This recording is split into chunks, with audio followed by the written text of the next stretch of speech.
Assalamualaikum warahmatullahi wabarakatuh. Kita bertemu kembali di perkuliahan untuk mata kuliah pengembangan web service.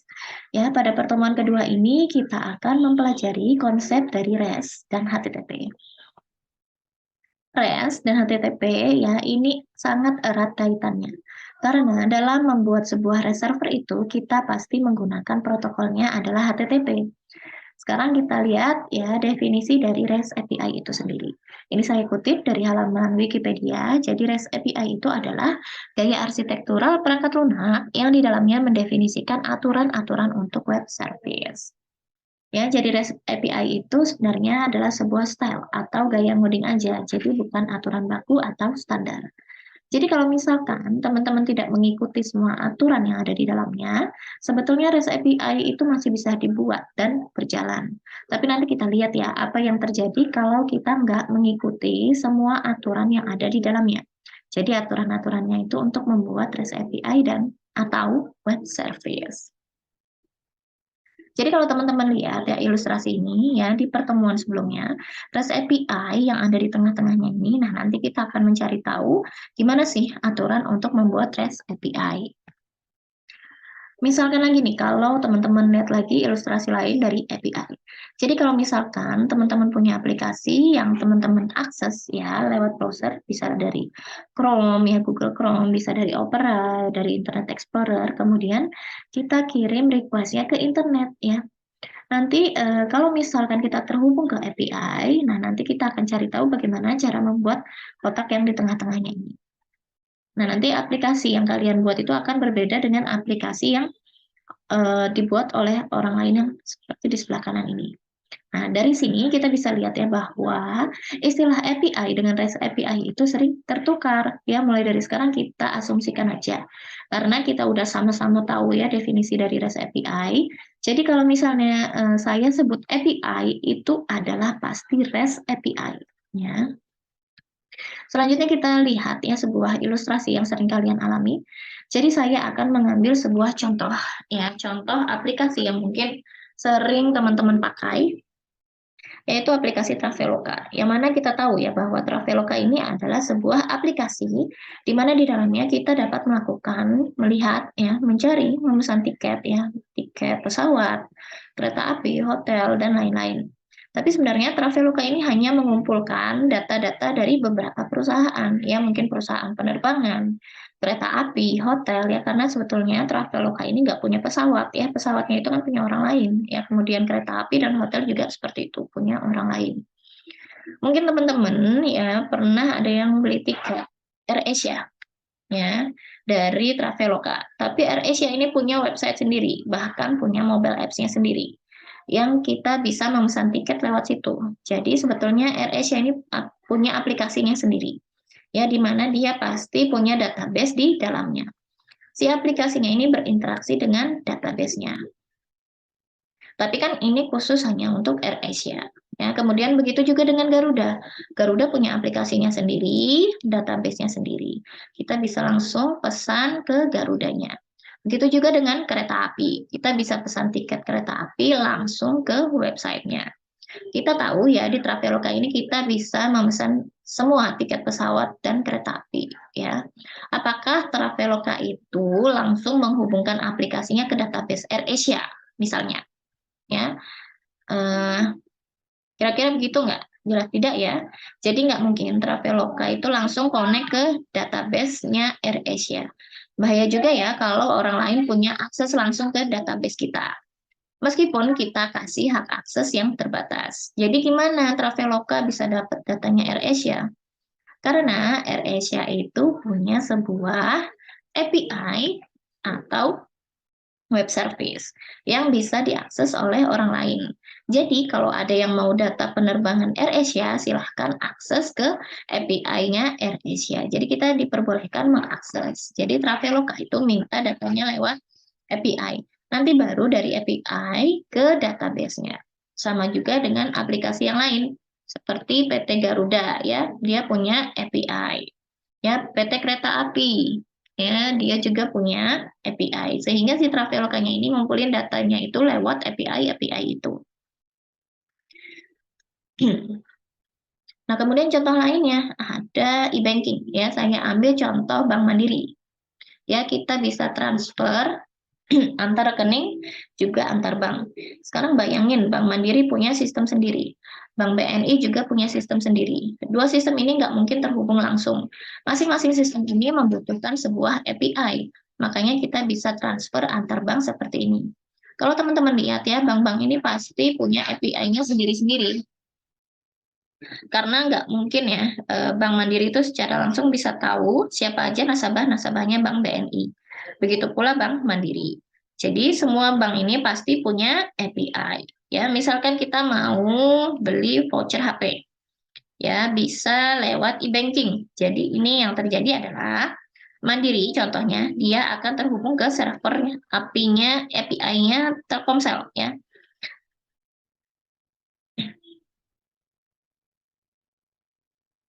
Jadi semua provider itu pasti punya API-nya.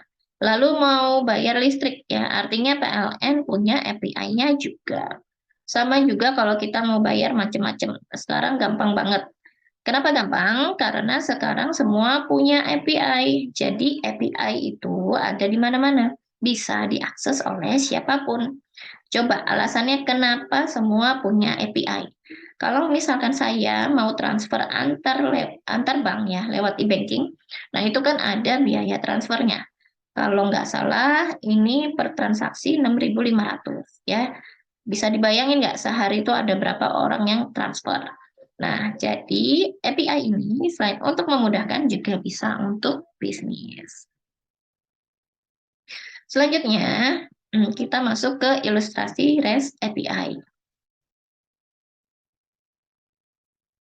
Ya, jadi API itu bisa kita anggap kegiatan yang ada di restoran. Nah, ini saya ambil ya dari YouTube ya. Jadi kita customer-nya itu bisa dianggap sebagai klien yang merequest ke servernya. Kemudian si waitress atau kliennya itu bisa kita anggap sebagai API, ya sebagai penghubung antara kita sebagai customer dan dapur sebagai pemroduksi makanan yang kita pesan.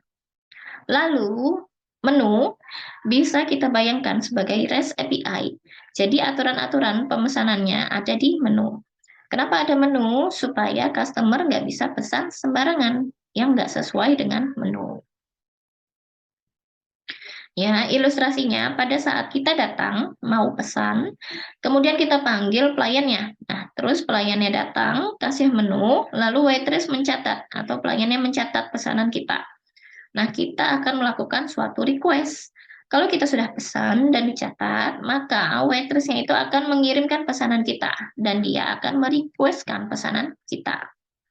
Dan kalau pesanan kita udah siap, dia akan merespon, ya, mengembalikan pesanan kita sehingga sampai ke kita. Nah, itu ilustrasi yang ada di restoran dan ilustrasi ini mirip dengan API. Jadi, API ya. Jadi, API itu dianggap sebagai penghubungnya. Kemudian, REST API itu adalah aturannya atau menu. Lalu ada request dan respon. Ya, kita merequest lalu dapur merespon melalui perantara API. Ya, data yang dikirim atau diterima berupa JSON. Kalau yang kita pesan di restoran itu yang dikirimkan makanan, nah kalau di REST API yang dikirimkan oleh API itu hampir selalu JSON atau JavaScript Object Notation.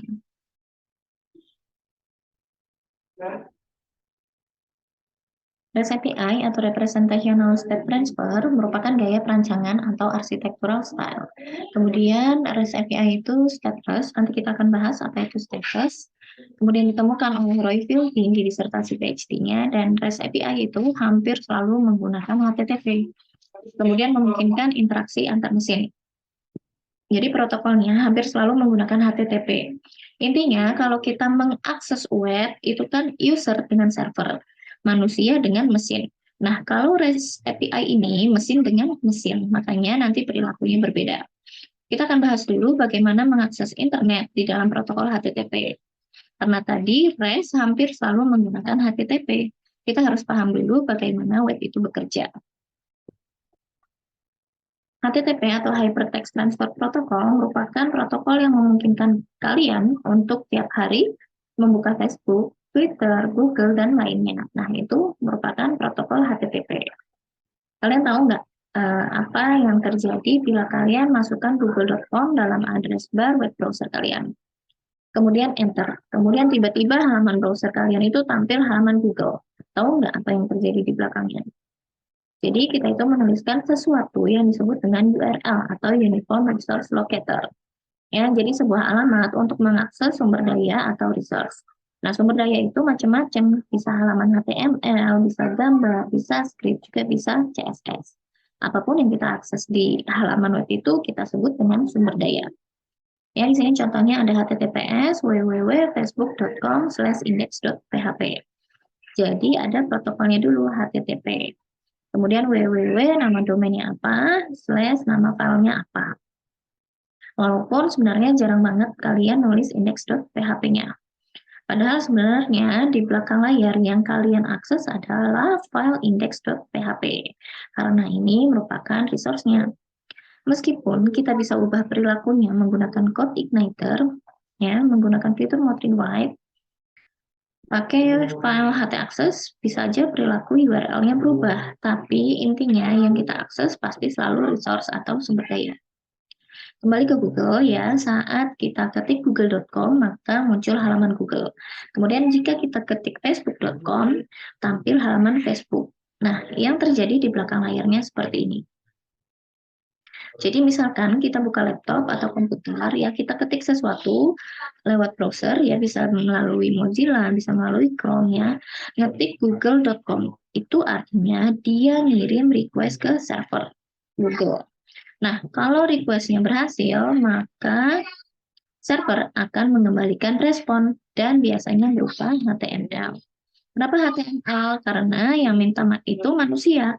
Manusia itu butuh teks, butuh gambar, butuh warna, butuh ya sesuatu yang interaktif, menarik, dan bisa kita baca.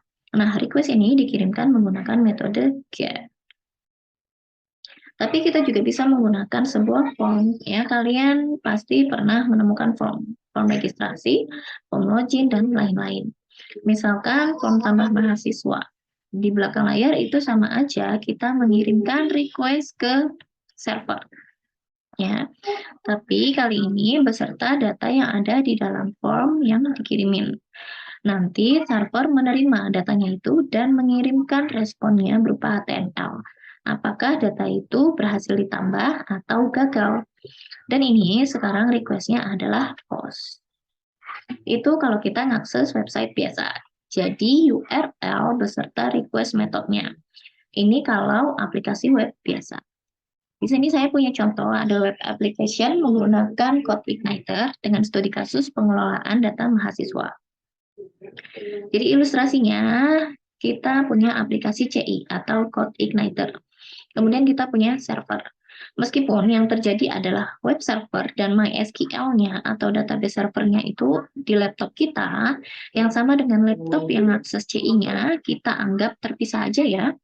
Kalau kita ngakses localhost /cif/mahasiswa, ini artinya kita itu mau ngambil seluruh data mahasiswa. Nah, ini terjadi dengan menggunakan request metodenya GET. Kemudian jika saya mau mengambil detail mahasiswa dengan ID 12, maka kita dapat menggunakan request metodenya GET. Kemudian selanjutnya, jika saya mau menambah data mahasiswa, saya bisa menggunakan request metodenya POST. Kemudian selanjutnya, jika saya ingin menghapus mahasiswa dengan ID nomor 3, maka saya bisa menggunakan request metodenya GET. Dan selanjutnya, jika saya ingin mengubah data mahasiswa dengan ID 38, maka saya bisa menggunakan request metodenya POST. Nah, kalau misalkan kalian mau membuat arsitektur REST API, jadi ini aplikasi yang biasanya dulu. Ya, kalian sebagai user lalu ada web servernya. Karena kita mau mengakses REST API, pasti ada di suatu tempat di luar sana REST servernya. Kayak tadi, kalian anggap ini sebagai Traveloka, kemudian yang di kanan ini sebagai AirAsia. Yang terjadi bila kalian sebagai user ingin mengakses seluruh data penerbangan AirAsia.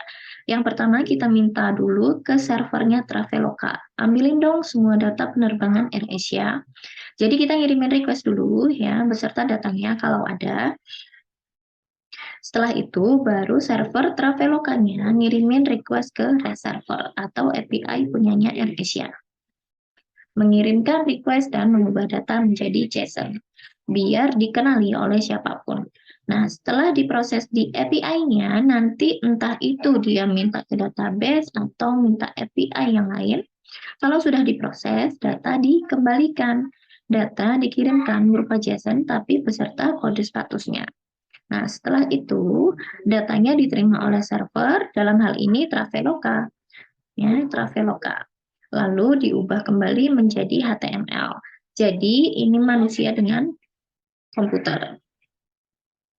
Ya, ini manusia dengan komputer.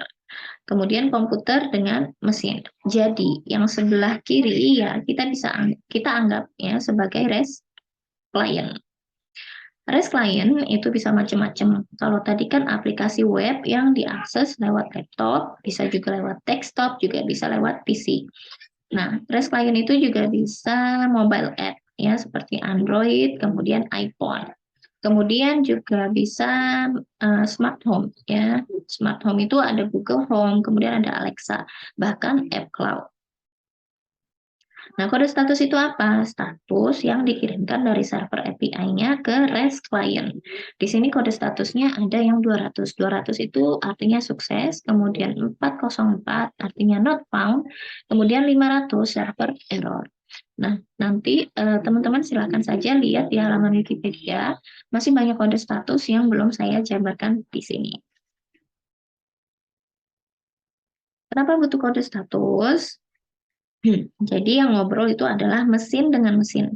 Kalau misalkan kita sebagai manusia mengakses sebuah URL yang ngaco, itu sebenarnya server ngirimin kita kode status 404.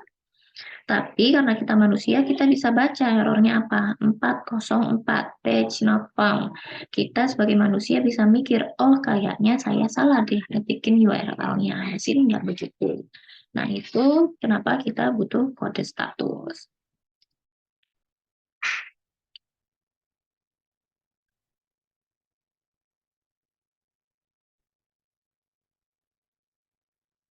Sekarang REST client request ke REST server. Coba bayangin kalau kita tadi pakai aplikasi Code Igniter. Sekarang kita terapin ke REST client. Kalau tadi kita pakai aplikasi Code Igniter, sekarang kita terapin ke sini. Ya, kira-kira URL di sininya apa? Kalau kita anggap REST client ini juga sama mau minta data dari aplikasi pengelolaan data mahasiswa, tapi sekarang bentuknya REST server. Jadi sama aja sebetulnya kita bisa nulisnya seperti ini. Ya, jadi REST client bisa minta localhost /cif/mahasiswa pakai metodenya get. Nah, tapi bedanya yang di request dan yang direspon bukan lagi HTML, tapi sekarang semuanya JSON. Ya, jadi sebenarnya REST API pun bisa seperti ini. Cuman yang beda adalah pertukaran datanya bukan HTML, bukan teks, tapi JSON. Nah, tapi ternyata belum selesai sampai sini. Kalau kalian bisa bangun sampai sini, artinya kalian sudah berhasil membuat sebuah arsitektur REST. Tapi ini masih salah ya, karena ini belum RESTful. Nah, inilah istilah-istilah yang harus kalian pahami. Ada REST dan ada RESTful. Nah, apa bedanya antara REST dengan RESTful? Nah, jadi di dalam HTTP itu ada dua metode yang kita gunakan. Ada metode GET dan ada metode POST. Nah, metode GET ini digunakan untuk mengambil data, kemudian ada metode POST digunakan untuk menambah data. Tapi POST ya bisa digunakan untuk ngupdate kalau kita pakai browser. Nah, kalau default itu digunakan untuk mengubah atau menambah data.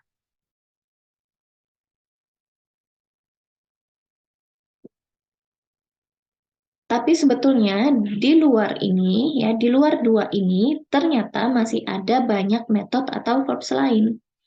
Ya, ada metode put, ya, ada metode put digunakan untuk mengubah data, ya, jadi bukan pakai post. Nah, kemudian ada delete. Nah, delete ini digunakan untuk menghapus data. Jadi dua ini yang baru, ya, dia itu nggak bisa dipakai di browser. Jadi browser itu nggak punya kemampuan untuk melakukan put atau delete, tapi banyak bahasa pemrograman yang bisa melakukan ini. Kenapa kita bahas? Karena kalau kalian membuat aplikasi yang RESTful, ini harus dipakai keempat-empatnya, harus dipakai. Supaya apa? Sekarang kita kembali ke kasus. Kita terapkan HTTP method yang udah kita pelajari ke studi kasus kita.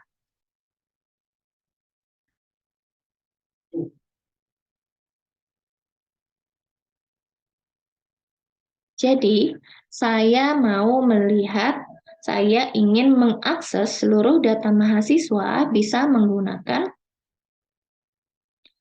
request metodenya adalah get. Kemudian, saya ingin mengambil detail mahasiswa, ya, mengambil detail mahasiswa yang ID-nya 12. Yang ID-nya 12. Tadinya kita kan nulisnya localhost /cif/mahasiswa/detail/12 gitu ya. Nah, ini kita pakai metodenya adalah get. Kemudian sekarang ada localhost/cif/mahasiswa. Nah, ini sama aja dong seperti yang di atas.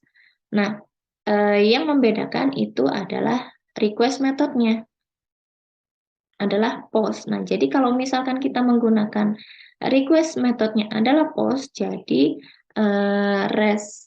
server ini mengerti kalau kita mau menambah data mahasiswa. Selanjutnya ada localhost/cif/mahasiswa/3. Nah, ini juga sama ya, sama seperti yang get. Ya. Selama request metodenya dikasih delete, reservernya mengerti kalau kita mau hapus data mahasiswa. Nah, kemudian selanjutnya saya punya localhost cif/mahasiswa/38.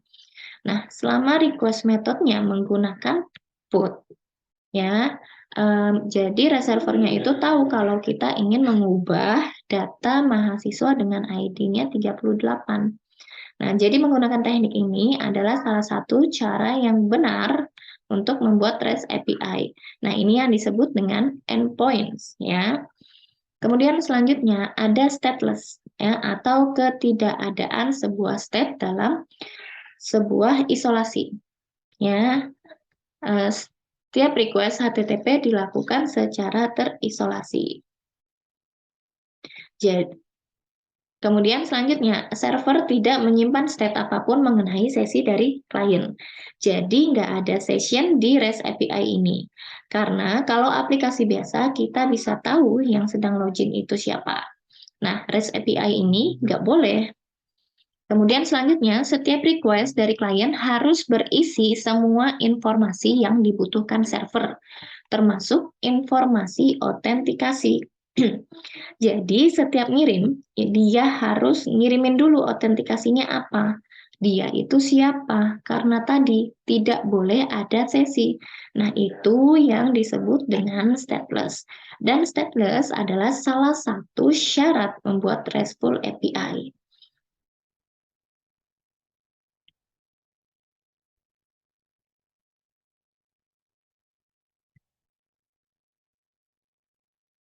Jadi harus seperti ini ya, empat-empatnya itu dia harus dipakai.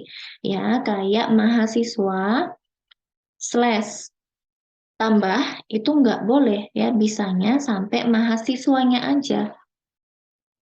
Atau sampai